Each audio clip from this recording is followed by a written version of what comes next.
Quand on mène un tel projet, par quoi commence-t-on? Yves Régnier, on se demande d'abord si les personnages sont suffisamment intrigants. En l'occurrence, ici, qu'est ce qui fait qu'une mère et un père de famille se transforment en tueurs d'enfants dans des jeux sexuels invraisemblables? Il n'y a pas de couple comme ça en Europe. Si est-il la première fois que l'on voit un homme et une femme à la fois diaboliques et complètement enfantins dans leur relation amoureuse? J'espère que le film marquera les esprits. En tout cas, il a marqué le mien. Sans pour autant l'imiter, Philippe Torton est troublant de ressemblance avec Michel Fourniret. Comment avez-vous travaillé? Torton passait tous les jours 2 à 3 heures au maquillage pour se faire poser un faux nez et quelques grains de beauté. Au départ, je n'étais pas vraiment pour, mais Philippe est quelqu'un d'extrêmement précis et exigeant. C'était ça ou il ne faisait pas le film. Je l'en remercie car sa performance est admirable. Quant à Isabelle Gélinas, Monique Fourniret, je l'ai choisie pour ce côté populaire qui me plaisait bien.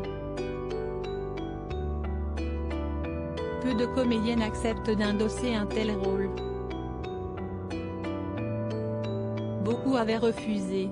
Quelles précautions avez-vous dû prendre par rapport aux victimes? J'ai fait très attention à elles et à leurs proches. Il ne fallait en aucun cas que l'on puisse les identifier. Avez-vous prévenu les familles? Ça, ce n'est pas de mon ressort. Moi, j'ai réalisé un film et fait en sorte de ne pas heurter ou manquer de respect aux victimes et à leurs familles. Les enquêteurs aussi sont fictifs car selon Harold Cobert, auteur de La Mésange et l'Ogresse, livre qui nous a inspirés, le policier belge tenait à ce que nous ne nous servions pas de son nom. Nous avons donc essayé d'être au plus proche de la réalité sans que cela porte préjudice à qui que ce soit. Michel Fourniret a été mis en examen mais pas encore jugé pour d'autres crimes, notamment le meurtre d'Estelle Mouzin. En quoi cela a-t-il influencé l'écriture du film? Les crimes que vous évoquez sont postérieurs à notre histoire. Michel et Monique Fourniret ont été jugés une première fois et condamnés à la perpétuité incompressible pour lui et assortis d'une période de sûreté de 28 ans pour elle. Concernant Estelle Mouzin, je crains malheureusement que l'on ne connaisse jamais la vérité. Michel Fourniret n'est pas très en forme. Il pourrait partir avant d'avoir délivré son secret. Si est-il un psychopathe qui n'éprouve aucun sentiment pour ses victimes? Qu'est-ce qui vous passionne autant dans les affaires criminelles?